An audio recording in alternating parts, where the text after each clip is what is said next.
Welcome to the XM Podcast. Here is your host, mental health therapist, Matthew Kanabe. I am very hard on myself, dealt with severe anxiety. And it made me feel like a monster. I didn't have the energy to care. There was just nothing more but to face what I had been running from.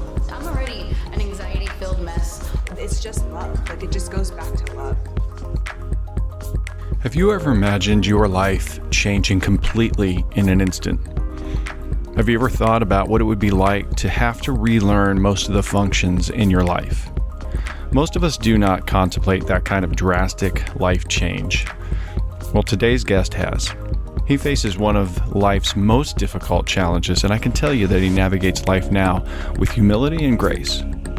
I can't imagine all that he and his family have been through over the past year and a half or so, and how they've had to adjust. You're going to want to hear his story. Please welcome to the show my new dear friend, Dr. Jason Kolb. Yeah, sure. Thanks, Matt. And thanks for having me on the podcast. It's a real honor. And in a way, it's kind of a full circle moment for me with Emerge, because Dr. Don Litchie, who is now, I think, emeritus status with Emerge, he and I go way back, 1985-86 school year. Wow. He was my sixth grade teacher. And so, That's awesome. And then maybe 15 years later, he did premarital counseling for us, for Amy and I. I think we had some postmarital counseling in there. And so it's really fun to reconnect with Emerge. That's great. And Dr. Litchie is such a great guy. I mean, I consider him a mentor of mine, and just love the fact that you guys have such a rich history. And I mean, my gosh, going back to the 80s is pretty incredible. That's awesome.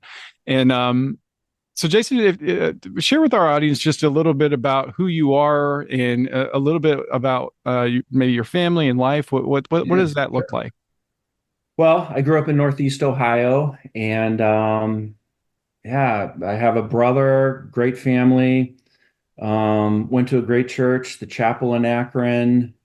And then really had a good relationship, I would say, with God. I understood Jesus in high school, kind of a leader in the youth group, I think, maybe looking back. And then I went off to Wheaton College, which is a Christian college near Chicago. And one little anecdote from there, my very first week, might have been the first day, all the freshmen had to take a class, and it was called The Theology of Culture. And I remember the professor writing on the board the following statement: God is God, and I am not. I'd never heard that before. And I thought to myself, that is the dumbest thing I have ever heard. You know, I'm an 18-year-old and I know everything. And you know, what is this whole college experience going to be like? So we may come back to that statement, but Wheaton College was a difficult time for me, not because it was Wheaton, but just time of life. I was pretty driven, high stress, I knew I wanted to go to medical school. And so I really worked hard at my studies, and it was competitive in a way. I mean, the students that were all in the pre-med classes were collaborative, but there's just a lot of stress related to that. I played basketball for Wheaton. It was a tough time. I didn't feel as successful as I wanted to be. I didn't feel successful in dating. I had some unhealthy coping mechanisms at that time of my life. But I will say this too, Matt, is that's also the time where I really would say that I became a Christian. I really made it my own. I kind of did the young adult or college thing of questioning, you know, this is what I've been taught my whole life from childhood through middle school and high school. And, you know, do I really believe it? And even though it was a tough experience for me, I walked away having made it my own. So I would say I really became a Christian, a follower of Christ in college. From there, medical school. It's another 4 years. I went to a school in St. Louis. Halfway through that, Amy and I got married. It was about 25 years ago. And then we came home to Northeast Ohio, and I did a residency in emergency medicine at Akron General, and I practiced clinical emergency medicine for about 20 years. So what was that like, doing emergency medicine? Talk a little bit about your experiences. And I think Yeah. there's a lot to what that job entailed, and share with our audience a little bit about, what kind of doctor that is. Well, it's a doctor who works exclusively in the emergency department of a hospital, or there are many freestanding emergency departments now. And so it's kind of anyone at any time for any reason, from a newborn to a 100-year-old with any sort of complaint. And Yeah. I mean any sort of complaint. So we could do hours on just emergency medicine stories, and I won't do that. But in medical school, as a student, it's very exciting. Your month in the emergency department, you're moving a lot. You're seeing a lot of different patients. It's fast paced. It's some critical injuries, critical illness, procedures. So you're suturing people up. You're putting dislocated shoulders back into joint, setting fractures. So it's a lot of kind of fun stuff. And so it's attractive in that way. And all that is true, and it is. But, as you get into the career and you carry the stress of the responsibility for these people and their well-being, people that you've never met, and you don't know what's coming in, and you don't know how many people are coming in the next hour and how many of them will be critical. And you couple that with an ever-changing schedule. Like, that might have been the hardest part for me, was going from nights to days to afternoons, a couple days off, back on nights, plus holidays, plus weekends. It's just a very, very high burnout field. Mm-hmm. In fact, I looked at the research on this, and in general, physicians across all specialties are at higher risk for suicide than the general population. And within medicine, emergency medicine is in the top 3 or 4, along with psychiatry, Mm-hmm. and I can't even remember the others, psychiatry and emergency medicine. I mean, So, that doesn't shock me because, you and I spoke a couple of weeks ago. I came over and you were kind of sharing a little bit. The amount of stress in a job like that is, abnormal, and it's very high. And some of the things that you shared with me that day were, cases of different patients that would come in, and I can't imagine, you know, from one situation to the next, how difficult that would be to navigate.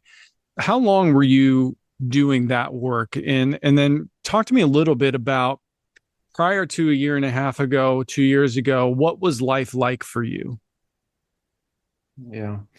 I did it for about 20 years. I graduated from my residency in 2004, and Mm-hmm. I practiced clinical emergency medicine full time for almost that entire 20 years.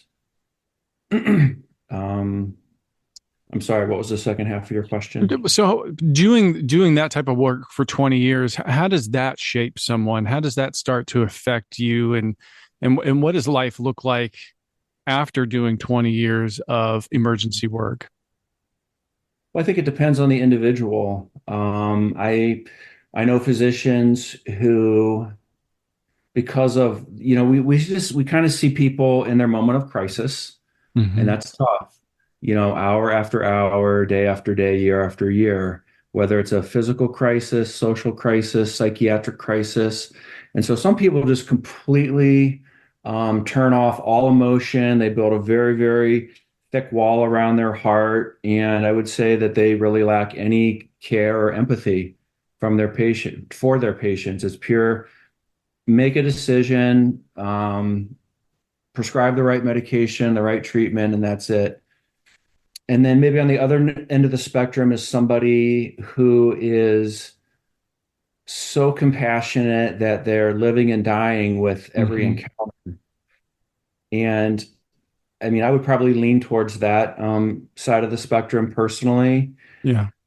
Neither one of those is particularly healthy. I mean, it's really hard to maintain emotional health and all that stuff as an emergency medicine physician. Hmm. Um, the way I dealt with it was in the moment, if I'm counseling a family for whom I've just given them a terrible diagnosis or informing them that a loved one has died or what have you, I was there for them in that 3 to 5 minutes and emotionally available. Hmm. And then I think with God's grace, I'd walk out of the room and I'd move on and I'd Yeah. see the next patient with a kidney stone. Hmm. And I would come home, and although, yes, I was stressed and I was burned out, um, at times I felt like I was mostly able to leave it at work and, parent and husband and enjoy recreation.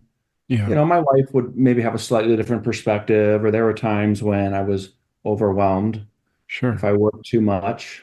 So the way I managed it was by working, probably 30 hours a week Yeah. was the most I would do on So, average.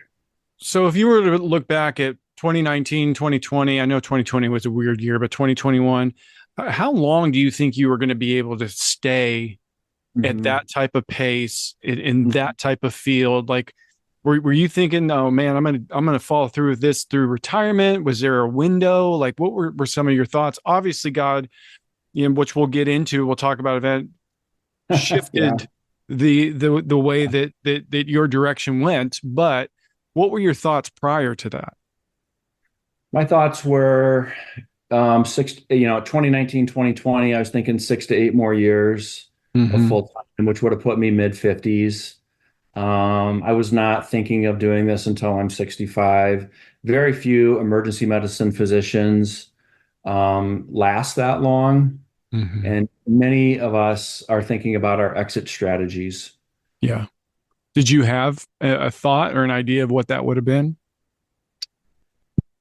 I became board certified in addiction medicine a few years back, Matt. And so my vision would be to transition into that and more office-based, more regular hours, maybe maintaining a very part-time, kind of cushy emergency medicine Hmm. job, like days only, no weekends, Yeah. but giving up the nights. That nights were particularly hard for me.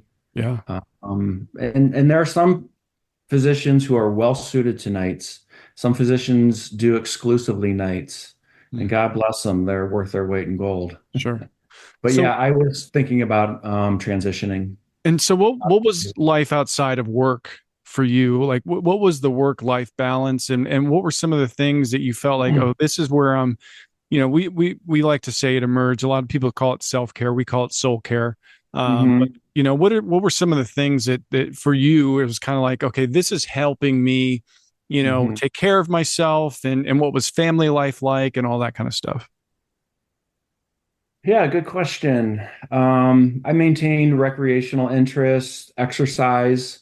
Hmm.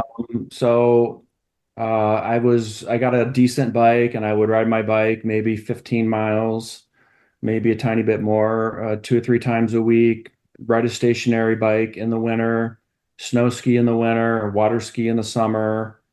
Um, for a while, I haven't in the past few years, but I played basketball, played golf. Hmm. So it's kind of like the recreational side. I love to read, and so there's a lot of required reading to do your continuing medical or your continuing education.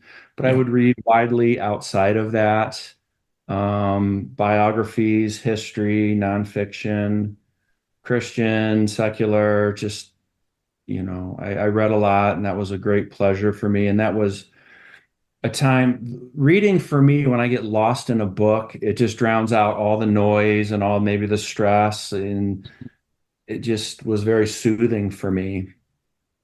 So going back and forth from days to nights, I was pretty ruthless about sleep. Hmm. My family kind of knew that, but if dad's working nights, the door is closed and the noise machine is on, and I'm not taking phone calls, and Yeah. So I was pretty serious about sleeping 8 hours a day, Yeah. whether it's daytime or nighttime. So that was critical. And then I've just been blessed with good family, good church community, good social circle. And so all those things kind of helped me maintain my well-being.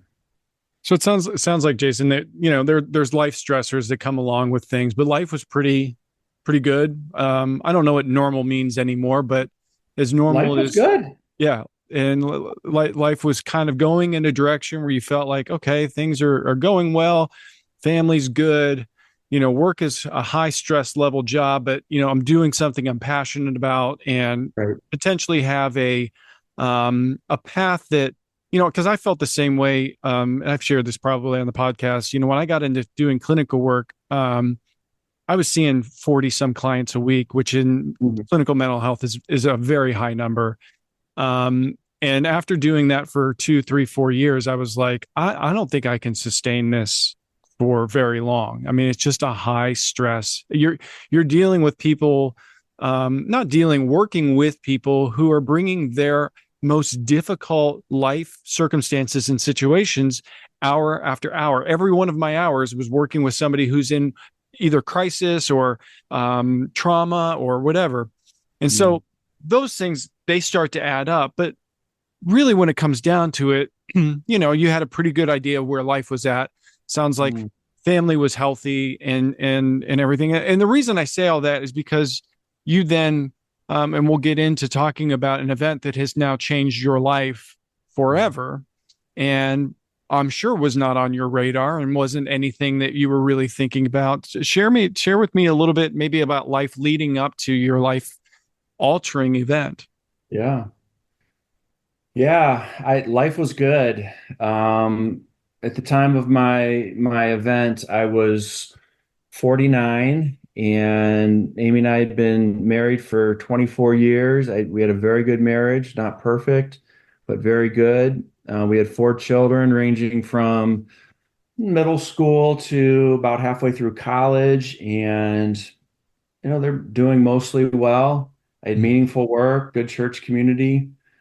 Um, so yeah, life was good leading up to that. Yeah. And I really hadn't experienced any adversity in my life. Yeah. And I saw adversity all the time in the emergency department. And, at the time both my parents were living, they were married still. They Mm-hmm. lived next door to us. We vacationed with my brother and his family. We vacationed with Amy's brother and sister. Yeah. Things were good, not because I'm a great guy, Mm. but I just hadn't experienced any adversity, Yeah. real adversity. Yeah. And as you and I both have gone through scripture, I don't know that adversity is escapable on this side of heaven. I think that's one of the consistent and the promises of us living in a fallen, broken world. And, thankful that you had such a long period of time where you didn't, but maybe let's start sharing a little bit about then your journey going through the adversity and the life-changing event that you've experienced. Talk to us a little bit about what that looks like and how that came to be. Sure. And some of the listeners may have heard the story, but last January, in January 2023, I was on a ski trip out west at Copper Mountain in Colorado. And this was an annual trip I'd done for about 10 years with a group of church guys. And that group had been doing it for 30, 35 years. And it's a great, 4-day weekend. It's Bible study, it's a retreat. On that particular day, and I grew up skiing, so it's one of my favorite wintertime activities. And it's like one of those things when you pick something up as a kid, you always have that muscle memory. And on this particular day, it was Sunday, just right after noon, I was skiing with 2 other guys, and we were doing some aggressive skiing that morning, and we're about to head back for lunch. And these trails in Colorado could be 2 miles from the peak down to the bottom. And we had gone to the peak, and every few minutes you stop, catch your breath, make sure everyone's okay, and then you keep going. Then you stop again. And we were at our final stop. We could almost see the bottom of the lift. And as I looked down the very steep hill, there was almost no one in front of me. Visibility was good, snow was good, and I thought, this is a good time to get some speed. And so I did. And towards the end of the trail, heading back to the lift, I made a wrong turn. And I'm still not sure what I was thinking at the time. I think what I was thinking was that there's a shortcut back to the lift, that I had never gone that way before. And I thought I would check it out. But Hmm.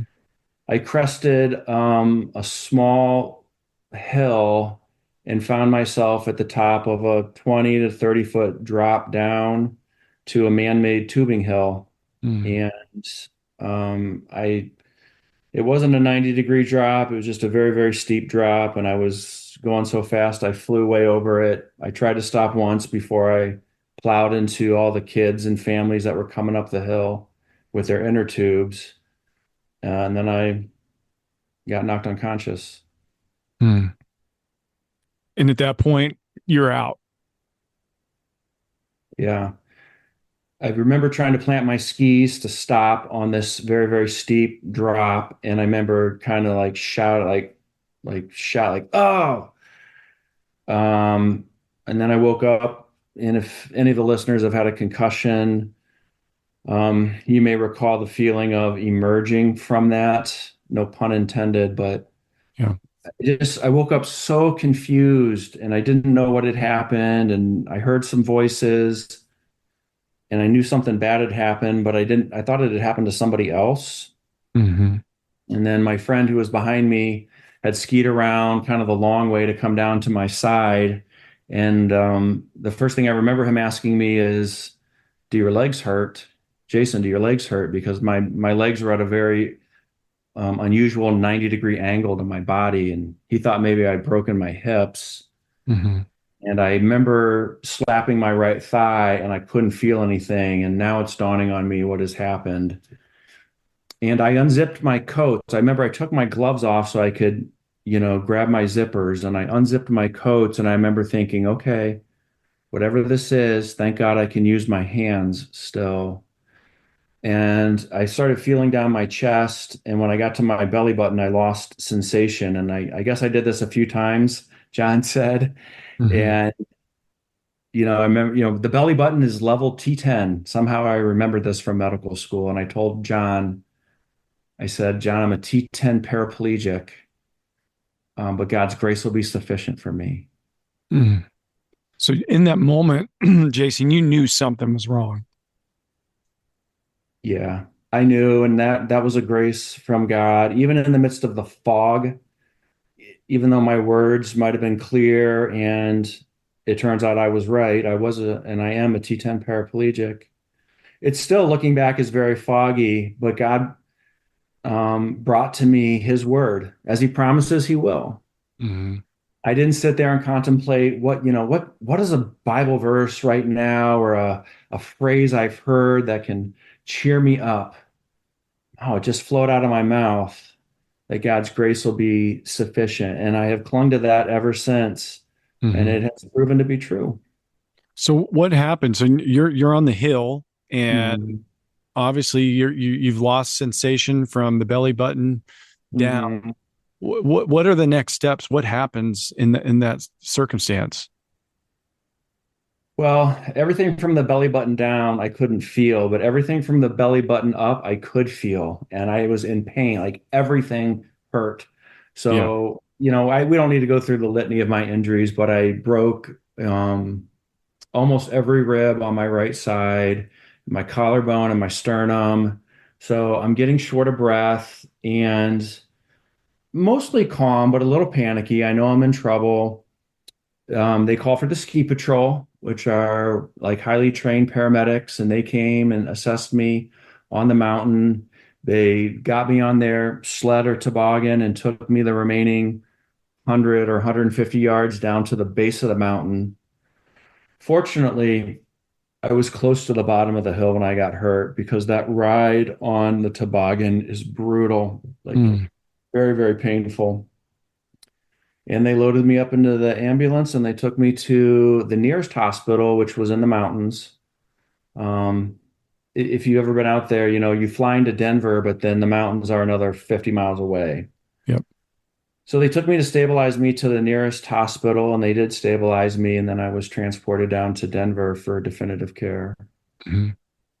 At any point were you like, I might not make this? I mean, was there concern, or were you kind of like, man, I've suffered some severe injuries, but I'm going to pull through? It's a good question, Matt, because I never felt like I'm going to die. I mean, I knew I was in deep trouble on the mountain. I knew I'd broken multiple ribs, and I knew I was short of breath. And then in the emergency department, I'm hearing them talk about my vital signs, and I can't believe they're mine. My blood pressure was very low, my oxygen level was very low, and the emergency physician had introduced himself, and then this woman introduces herself to me and says she's the anesthesiologist. And that's when I really knew I was in deep trouble. Yeah. So I thought, why did he call the anesthesiologist down here? I almost never do that in my 20 years of practice. So I knew I was in deep trouble then. And, but I didn't experience a lot of fear. Again, it was God's grace that, I was mostly like, okay, God, you have allowed this or ordained this for me, and your grace is going to get me through. You know what I thought, and this, I mean, it may sound untrue or braggy, but on the mountain there, I thought about my brother who had a severe rib cage injury just a few months before I did, water skiing. Okay. And I thought Eric had his time and he had his moment, and now it's mine. And then I thought of my dad who had been shot in a jungle in Vietnam 55 years earlier, and he laid in this jungle all night. And I thought, Dad had his moment, and now it's Oh. mine. And then I thought, Jesus had his moment, and he suffered, Mm. and he promised to never leave me. I have a Savior who suffered, and now it's my turn. I'm not the first to have gone through this, Yeah. and I'll get through it. And that was on my mind before the medics even showed up, the ski patrol. Wow. And so that was a great source of comfort to me. Plus my friends that were there with me, they rode with me in the ambulance. Plus all the caregivers were so wonderful. So I never had that real fear. Hmm. Probably should have been a little more concerned, but It is interesting when you say that, because like I feel sometimes when you're going through something, it's easier to kind of have that confidence versus when one of your loved ones is, and how much fear for the people around you may have had. At what point did you get the confirmation of going, oh, this is what I thought it was? When did you when was the awareness of going, oh man, I'm not going to walk again?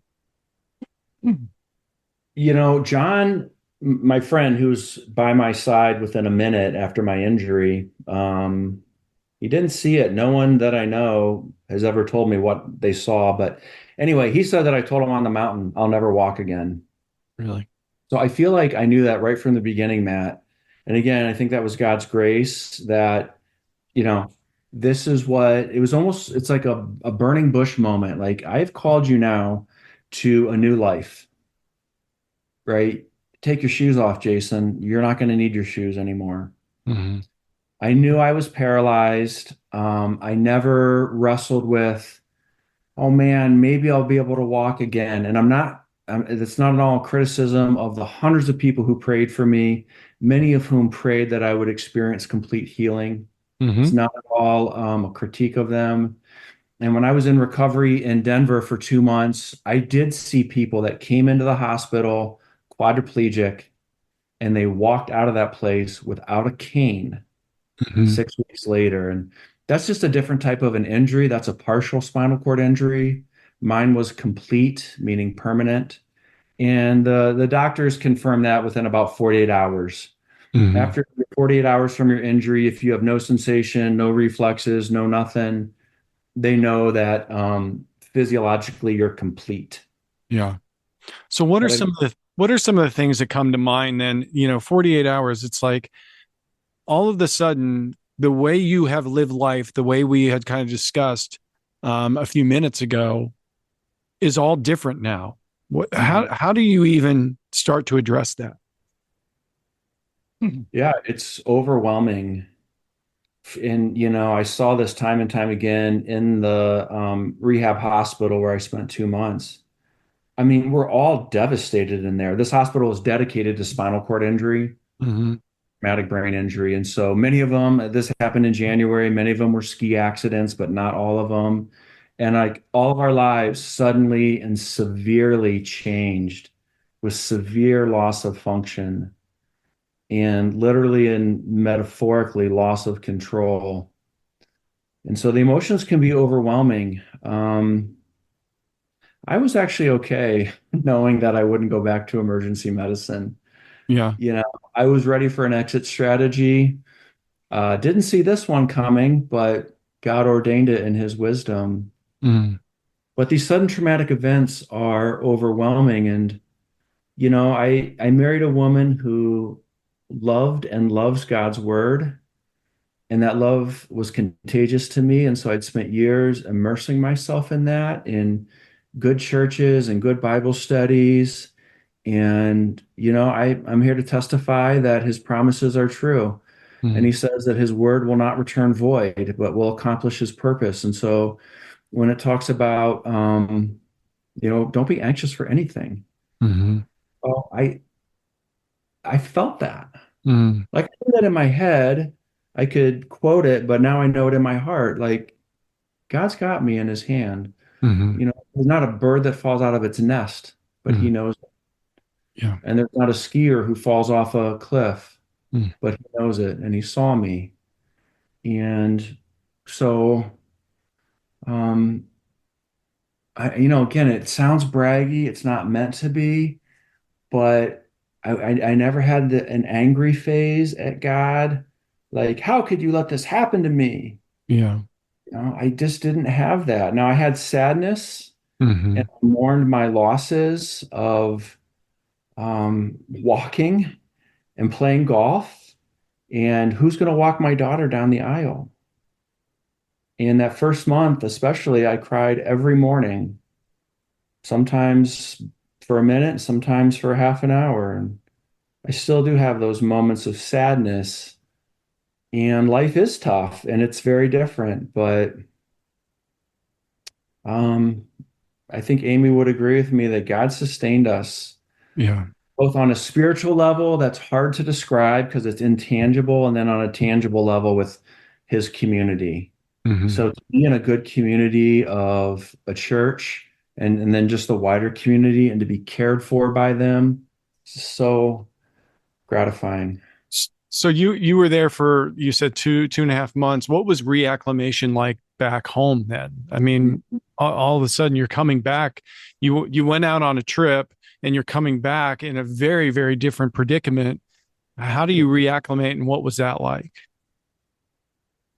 Well, it was made a lot easier by so many friends that supported us to get the house remodeled. So it was ready to go by the time I came home. But yeah, I used to walk around the kitchen and now I roll around the kitchen, and everything is tough from getting dressed to getting in the shower to going to the bathroom to getting in the car. Hmm. Um, I would say really it took me probably about a year before I was really healed and felt pretty confident in just activities of daily living.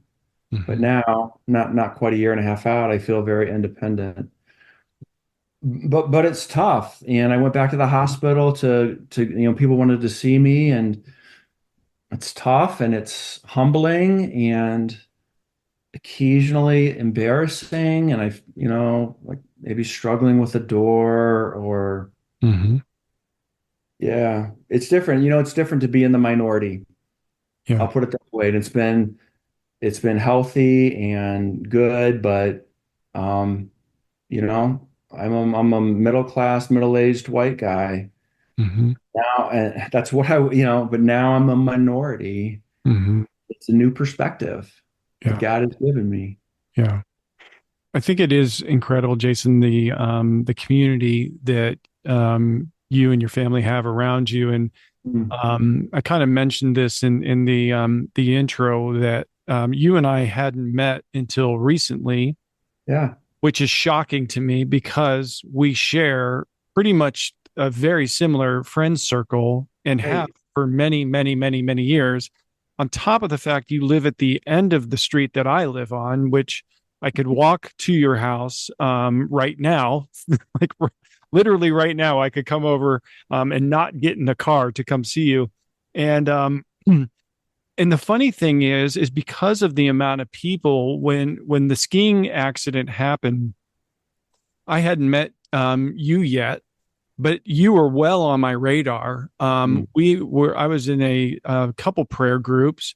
You've been in my prayer journal for the last year and a half, and had not even yet to meet you. And I remember that I'll never forget the day Dr. Litchi came into our leadership meeting at Emerge and was like, I got to tell you guys what happened to an amazing guy. And we prayed for you as a leadership team at Emerge. And that was well over, a year and a half ago. And it's just, over the last couple of weeks, you and I've been able to get to know each other a little bit, had a couple meetings, and it is pretty incredible. And, I've got to say, from my perspective, your countenance and your perspective has just been massively inspirational to me, just getting to know you through this. And, we do this podcast literally because I know there are people out there that feel like there might be the only ones going through a difficult life experience. I call it the island effect. I think it's very dangerous when the enemy can get us on that place where it's like, no one understands, no one's felt this, no one understands me or whatever. And it's amazing that we get to share these stories on the podcast to allow people to kind of go, wow, Jason has experienced a real life adversity, and maybe somebody else on the planet knows what that feels like. Talk to me just a little bit about then this last year and a half, and a little bit about your perspective. You said, obviously there's some days where you're sad and it's difficult, and totally understand that. But how has this affected your family? How has this affected your marriage? How has this affected, what does your journey with Christ look like now? And how has that differed? I know I threw a lot at you, but just kind of wanted to give you an open opportunity to answer some of that. Well, thank you. Thank you for praying. I'm so grateful and humbled that hundreds or thousands have prayed for me. And even like swimming this morning, a woman came up to me and said, you don't know me, but I've been praying for you. And, I hear that commonly. Yeah. Yeah. It's, and it's, yeah. That's awesome. It is. I'm sure it could be creepy at some point too, where all these people come in. Hey, you don't know me, but anytime somebody opens a sentence like that, it's kind of like, but when somebody says that, it is an incredible thing to think, and thank goodness that she had the God's strength to come and say that, yeah. For sure. I mean, and to all the listeners, I want to reiterate that you are not alone. Suffering is multiplied when you are alone, and it's divided when you're surrounded. And, I've been looking a lot at Job this past year and a half, the story of Job, and he has friends that come and they sit with him, and for 7 days, they don't speak a word. For day and night, it says they don't speak. And now they get it right, I would say, at the beginning. They come and they're just a presence with him in the midst of suffering. And so if you're suffering, lean into your community. If you're not suffering, make sure you're in a community, because that is how God tangibly has shown his grace to us. But you are not alone. You're not the only one. So we all need to hear that. Yeah. American, there's like this American narrative of I'm going to pull myself up by my own bootstraps, and this rugged individualism. And man, suffering doesn't thrive that way. I don't think it heals that way. Yeah. So I would say for my family, I'll speak about me and Amy. I would say the most. I would say those first 6-8 months, we were like on an adrenaline rush. Mm-hmm. And it's this honeymoon phase, believe it or not. Mm-hmm. We were just surrounded by care. Even though the first 2 months in Denver, we were so well cared for by the medical team, plus just supported financially, and people brought meals to our house, and the house was remodeled. It was just incredible, and so grateful for that time of intense care. But of course, that naturally and appropriately should kind of trail off and come to an end. And then, it's kind of like honeymoon's over, Mm-hmm. adrenaline rush is over, and now I'm in the day-to-day grind of this new life. And as far as our marriage, yeah, there's a couple ways to mention that might be useful for the listeners. One is that I lost all my responsibilities at work, which Yeah. was great. Yeah. I Right. lost stress, Mm-hmm. and I got to, take care of myself. But other than that, God provided disability insurance so that the financial piece was taken care of, and I have all this free time, and I Mm-hmm. have time to meet with people, and I'm inviting people over and all this stuff. Amy, on the other hand, has all of her normal kind of household duties. She's run the house for 25 years, Yeah. plus me. Mm-hmm. She has more responsibility. I have less responsibility. And, um, that's been tough for her. And she's been very transparent about that. She's Mm-hmm. given me permission to even speak about that. But it's been a time for her, for the first time in her life, where she's experienced, I think, what is probably some anxiety or post-traumatic stress, even Mm-hmm. to the point of a lot of physical symptoms, heart palpitations, and um, yeah, trouble resting and times like that. And so Yeah. it was a time where we said, hey, let's, we're in great community. We've got good friends that are a good listening ear, but let's get professional help. And so she's Mm-hmm. in the midst of that now, and it's been It's very good. beneficial. Yeah. I mean, I can't imagine um, what you went through, but then your immediate family around you who are in and out day and day with you, their Hmm. lives change dramatically too. And I think a lot of times it can be almost more difficult for them than maybe sometimes even the person going through these things because of how difficult it may be. And so I think Yeah. I wanted to make sure we hit on that because I know that it's not just the individual who has experienced a tragedy or a life adversity that experiences that. It's the ones that are along this journey in life with them too. Hmm. For sure. And yeah, this is just as much Amy's injury and trauma as it was mine. The Bible says the two shall become one. That's right. And I think our marriage has reflected that in many ways, certainly not perfectly, but so we're one. So what happened to me happened to her. Yeah. And it's brought to the surface, some stuff that may have been under the surface for a while, but man, this massive trauma, and it's A yeah, lot. it's deep stuff, deep wounds. So there may not be an answer for this quite yet, Jason, but Mm. what are your thoughts now? I mean, from my perspective, you're still a young guy. There's a lot of life left in guys like you and myself. What does life look like for you? And I know there's a lot of questions to that, but what does that look like for you moving forward? Hmm. It looks good.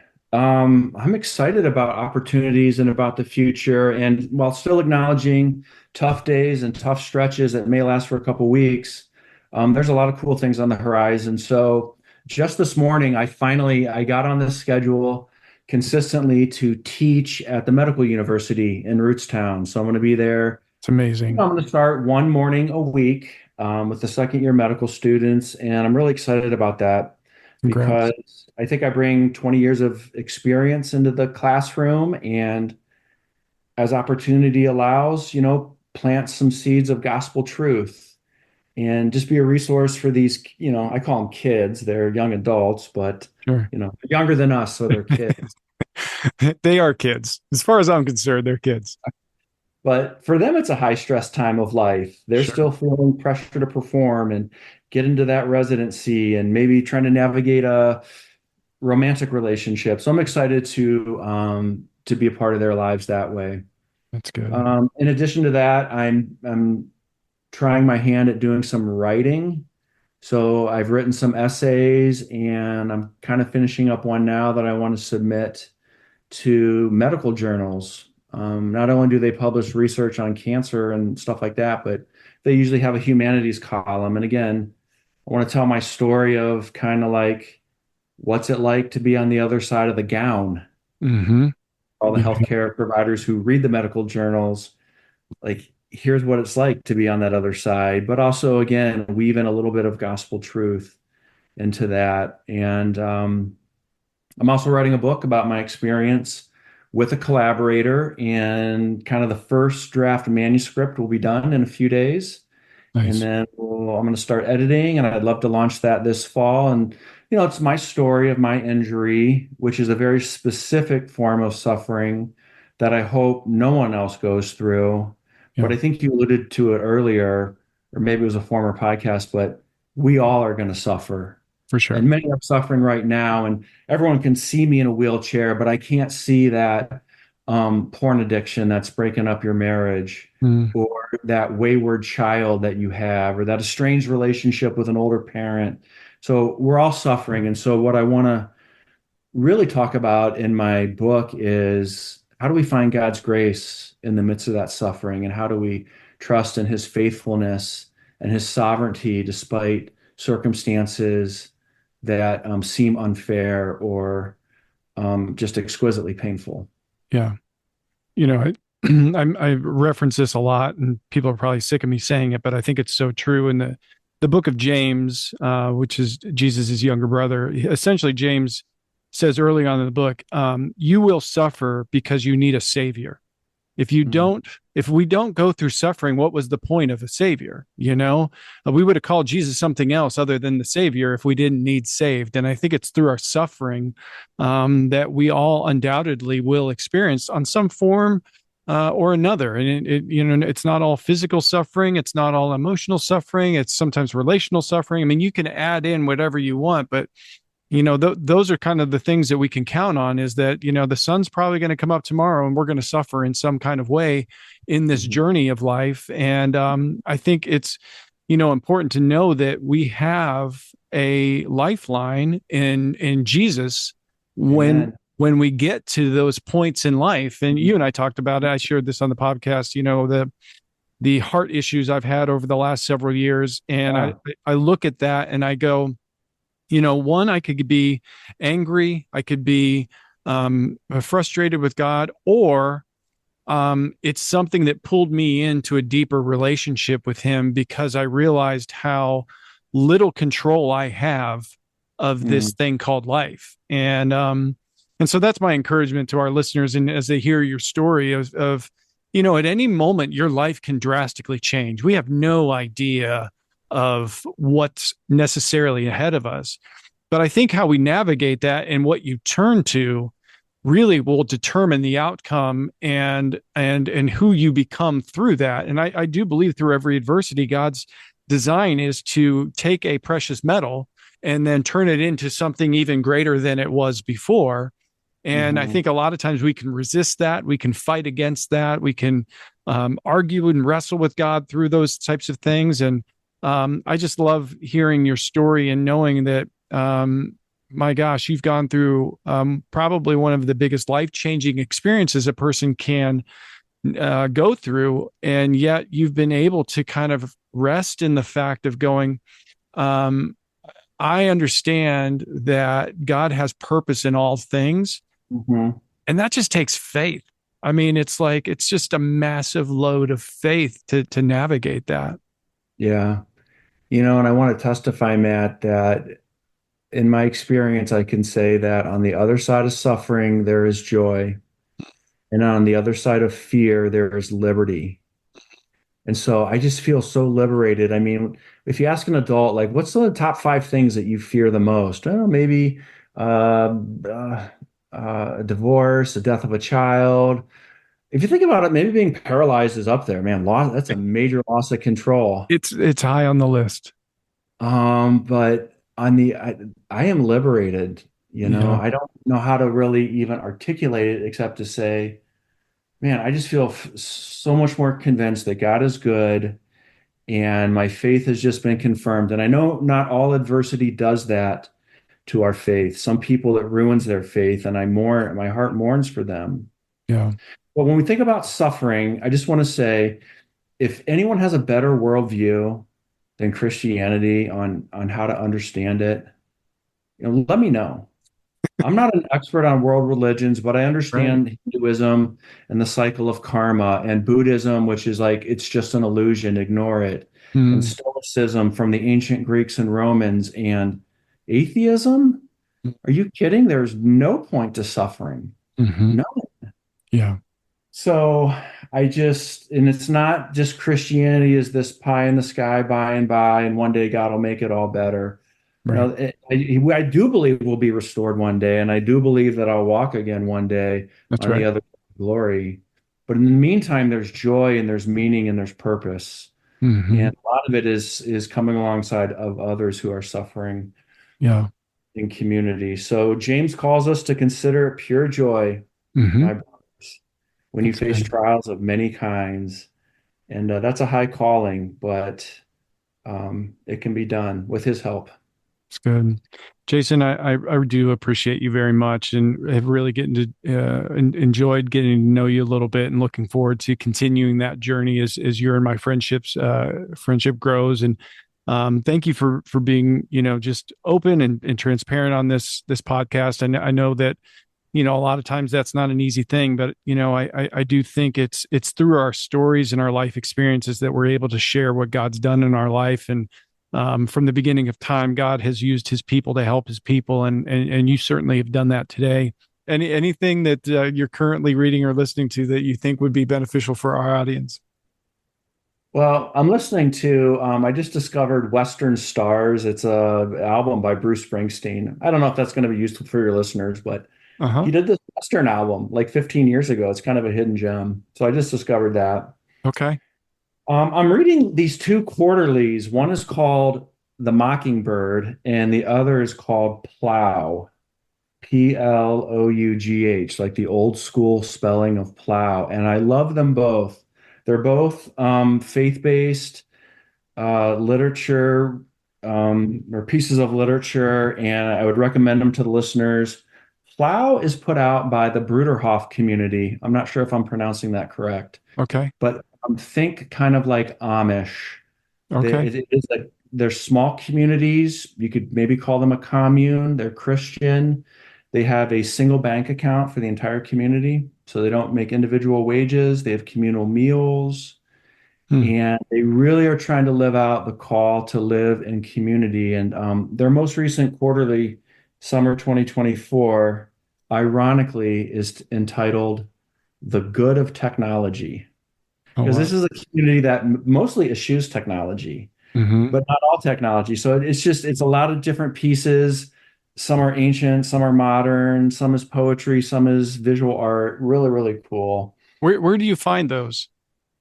They both have websites, again, ironically enough, for Plow magazine. And I'm actually trying to de-digitize my life a little bit, Matt. Sure. So I actually have I like to read the quarterly paper Okay. publication, but they're both online, Plow and The Mockingbird. The Mockingbird is much more kind of modern. It riffs on all culture through a Christian worldview, including music and theater, movies, book reviews. I've just really enjoyed them. So That's great. that's what I'm reading. That's what's new. I like it. Well, my friend, I appreciate your time. I really appreciate your story and really thank you for sharing on today's podcast. Thank you so much. Yeah, thanks for having me, Matt. It's my pleasure.